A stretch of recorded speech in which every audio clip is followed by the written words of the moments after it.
Yep, so for those who don't know me, Chris Brown from near Blackpool, Lancashire, to the northwest. So we have a small practice, and about seven in the team. At the moment, we're just recruiting for an eighth person.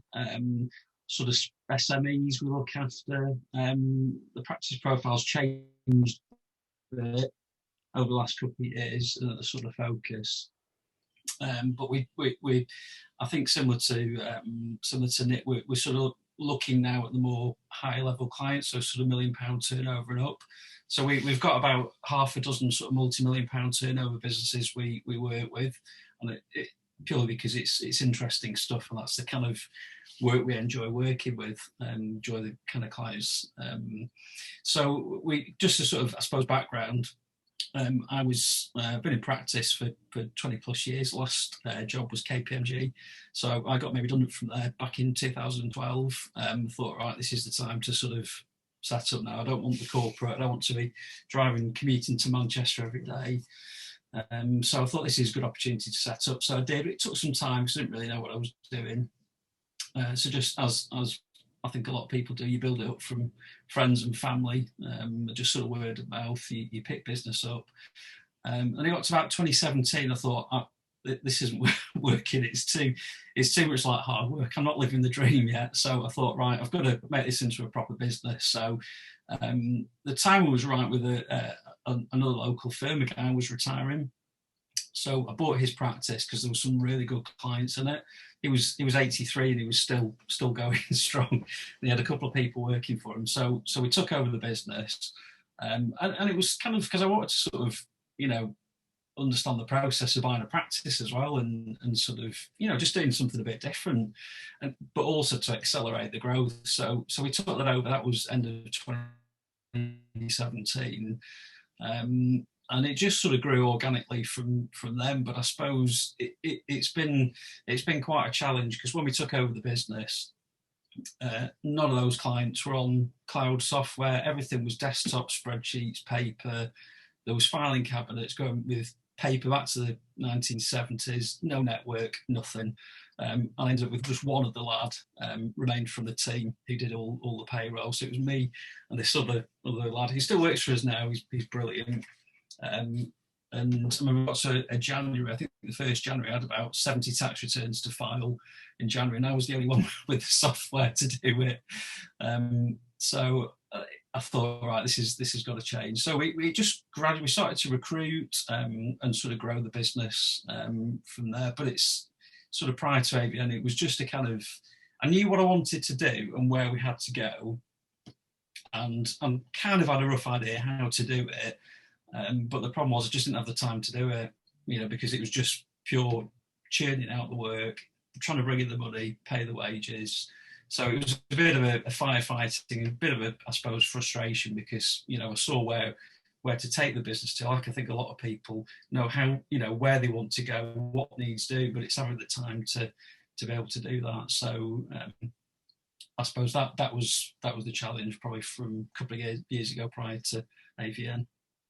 Okay, so just give us a picture. What is life like now? What's the business looking like, and what kind of lifestyle is that giving you? Yeah, it's quite different now.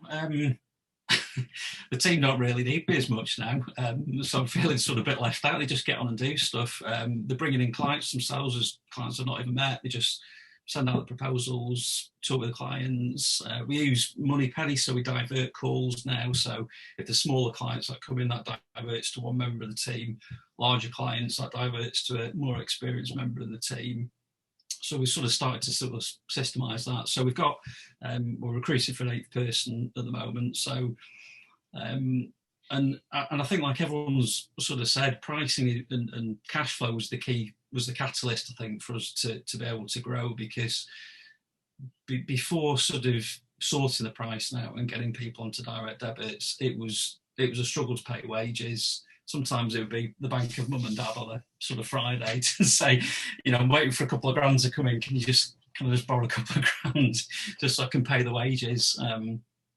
And I knew the money was there, but it's just cash flow. And I think once we got that sorted out, it's just taken off from there. Now, we cover the wages easily. We went from, probably similar, I think, to what Michael said, a couple of grand a month now to about 20 grand a month on direct debit. So it's, covering wages. It's just taken that sort of worry away. And the team just deal with stuff now. And we've got an absolutely fantastic team. So, having the money enables you to grow the team, enables you to use the tech, buy the right sort of tech to get all the efficiencies and grow the business. So that, the cash was key really to doing it. And now my time, I just spend on a couple of the larger clients. And it's really sort of growing, developing the business, developing relationships with other sort of partners, really to sort of drive it forward. So and I love that part of the business. It's boring doing accounts. I got sick of doing it years ago. It's actually boring. I like the advisory stuff and the marketing side of it as well. So, that's given me time to be able to, work on the business now and take the time off when I want to. I love the work. So, I still probably work the same amount of hours as I did before, but it's on a different part of the business now. And, if I want to take an afternoon off or a day off at the drop of a hat, I'll do it. And it's not an issue. The team are fantastic. So it's a very different place now.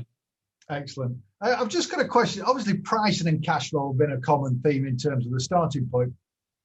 I remember having a conversation with you some time back about the transition in your confidence when it came to pricing. Just tell us a little bit about that. Yeah, it's a weird thing because you kind of just, I remember when I started off sort of, I started off talking to clients about direct debits and I use language like, we're trying to get clients onto direct debit. And I'd send this whole huge long email about why it's beneficial to them and us and all the rest of it. And they were fine. They were just like, yeah, okay, or whatever. So eventually, as my confidence built, I went to doing that, to just those who weren't on direct debit, to then sending them a proposal out saying, here's the link to sign up for direct debit. This is your catch-up fee. This is the monthly fee. And that was it. And they all just signed. There was one person, I had one client who said, well, it doesn't sound like I got a choice. I said, no, not really. I said, it's beneficial to you and for us. And I thought, well, if they walk, they walk. And, I always thought, I went from the clients dictating the terms to it's our business. We now dictate the terms. But it's taken a long time to sort of build that confidence. But I think, what it's taught me is that, well, just crack on and do it. You'll probably, we lost a few clients, but they were the ones we wanted to lose anyway. If you do a good job for your clients, they'll pay you. They'll pay you the right fee, and they'll do what you tell them to do, and ask them. So, it did take a while for that confidence to build, but I think that is a key thing, is to, just do it on the clients that are easy to do it on first, and that'll just build your confidence, a lot more quickly. And that's what we found. I mean, we did cull some clients, which helped as well because they were real drain on the business, and kind of what got me started with that was when we went on holiday. Took my laptop with me, a few glasses of wine at lunchtime. I thought, right, this is the time to get rid of the client. So I emailed a few clients and just said, no longer a good fit. We know somebody who'll be able to help you out, so you're not left in the lurch. Everything was up to date, and we just thought, I haven't got time for this, and they were all okay, to be honest. And I thought, right, okay, that's the way forward, is cull a few when I'm on holiday. Dutch courage. Yeah. So I just want to go back to something you said a moment ago. You said, I think you said practice on the easier clients. What's your definition of that? Because is it, a lot of people might think, well, does that mean my best clients? Do I really want to practice a pricing conversation with my best clients? And personally, I always say practice on the D clients, because you have that mindset. I don't care if you walk away, which actually exudes confidence anyway. So what do you mean by the easy clients? Well, I think we had a few sort of smaller ones who just kind of, are really easy to deal with and respond quickly. They always thank you for whatever you're doing. So we thought we're not going to get some, come back from them. So we thought we'll just try it on those first, and they were the ones that just sort of signed up straight away without without any issue. And most of them said, yeah, that's a great idea, sort of thing. So yeah, so I suppose we started with those kind of clients and the ones where the D's where we thought, well, it doesn't matter if we lose them, we're not too bothered about losing them. But we did an exercise where we worked out we could afford to put the prices up by 25% and afford to lose a third of them, maintain the same profitability. So we just thought it's a no-brainer, absolute no-brainer.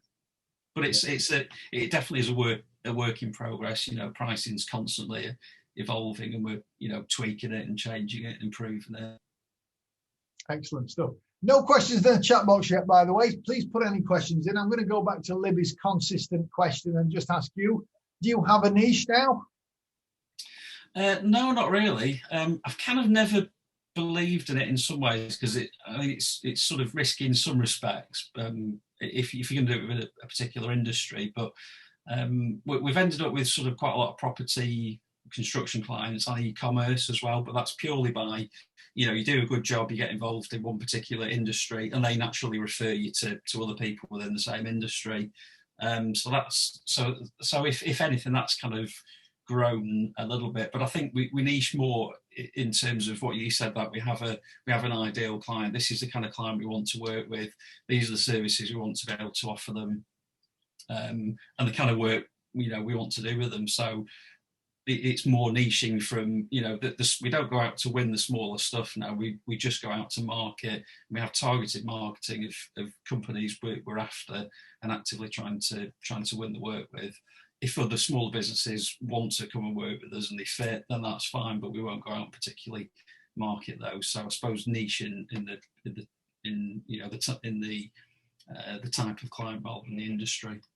Excellent. A sudden influx of questions have just popped up, so let me just scroll back down to the first one. So how many clients do your team, should I say, currently look after?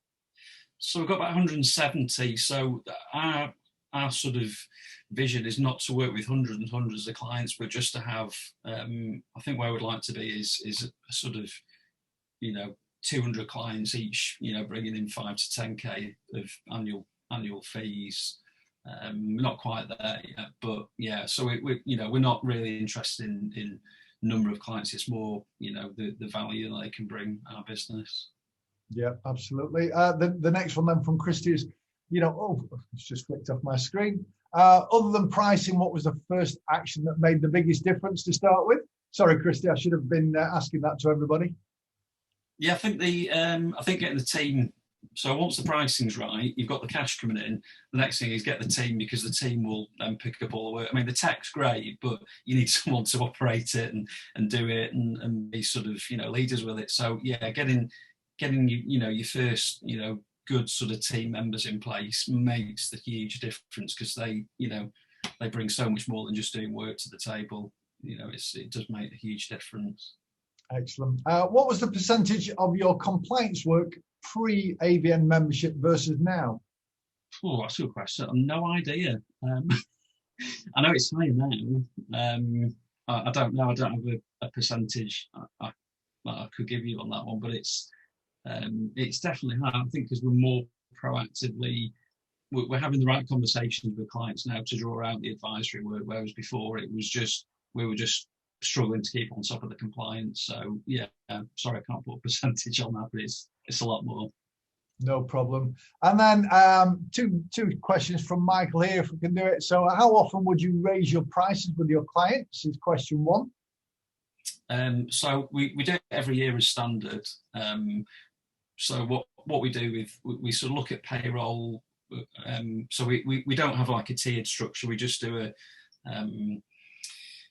we just price it up per client. So we'll look at the payroll every month. If they add employees, we'll increase that. We'll look at the bookkeeping every quarter, and then we look at the rest of the compliance work annually. So we do it as a matter of fact, sort of ongoing really. But at the minimum, if nothing changes, it'll go up each year. But we look to see what other services we can sort of bundle into it to be able to use that to say, this is why we're charging you more, or this is why the increase is more, because we can now provide you with this. Okay, and are you doing this with your pricing software in front of the client?